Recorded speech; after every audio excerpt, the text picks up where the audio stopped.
buruk banjir bandang, cuaca hujan tinggi, dan angin kencang yang berdampak terhadap kerusakan infrastruktur kelistrikan di PLN. Dalam beberapa waktu terakhir ini, wilayah di Sumatera Selatan, Jambi, dan tentunya tadi di daerah Tampino, di daerah Muara Jambi, masuk juga dalam daftar waspada BMKG karena terjadinya kelembapan udara yang tinggi, yang kemudian sering terjadi hujan lebat, petir, dan angin kencang di daerah tersebut.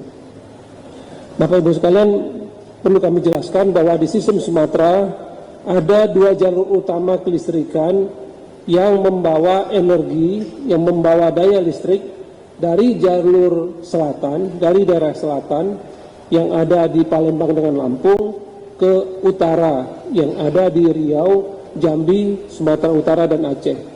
Ada jalur di sebelah timur, koridor 500 kV kami sebutkan, kemudian ada jalur barat 275 kV.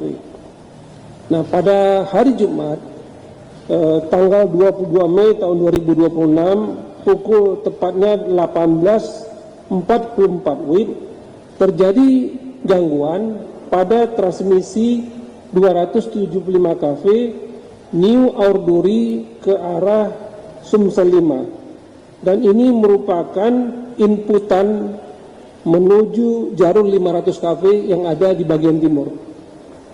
Nah, ini terjadi kemudian kedua sirkuitnya trip sehingga jalur 500 kV keluar dari sistem. Ini diduga karena terjadi kondisi cuaca yang pada saat itu hujan dan angin kencang. Nah, ketika aliran arus yang biasanya menuju di jalur timur tadi menuju dari selatan ke utara itu putus, maka aliran tadi berbalik ke selatan dan berpindah ke arah barat, ke arah 275 kV. Nah, perpindahan arus tadi tersebut itu menyebabkan fenomena yang kami sebut power swing, atau biasanya kita kenal dengan osilasi. Jadi tegangan maupun frekuensi berosilasi sangat tinggi pada saat itu karena berpindahnya ke arah 275 kV tadi. Nah, ketika osilasi tersebut sampai pada satu tahap teknikal tertentu, maka di jalur barat tadi, di jalur 275 kV tadi, itu juga perlu mengisolasikan diri agar jangan sampai power swing tadi itu menyebabkan gangguan yang lebih luas. Nah, kemudian di titik tersebut arah Muara Bungo ke Sungai Rambai, dua sirkuit juga trip. Nah, ketika trip maka terpisah sistem di Sumatera, ada bagian selatan yang berlebih dengan pembangkit, di situ frekuensinya tinggi. Kemudian ada di sisi utara yang kekurangan pembangkit, di situ frekuensinya rendah. Di bagian selatan, karena frekuensinya rendah, ada beberapa pembangkit yang kemudian trip, lalu ada defense scheme kami yang bekerja sehingga sistem di sisi selatan kemudian normal.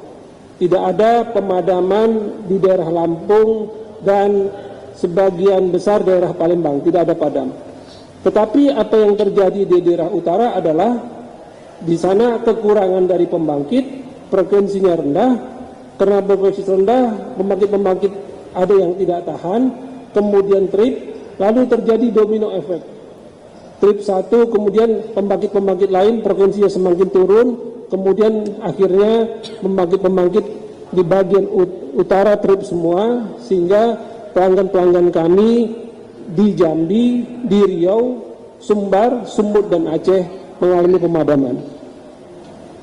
Kemudian setelah terpisah sistem tadi, maka pada 2 jam pertama para petugas PLN di lapangan melihat ke GI-GI apakah ada gangguan. Download Tribun X sekarang, menghadirkan lokal menjadi Indonesia.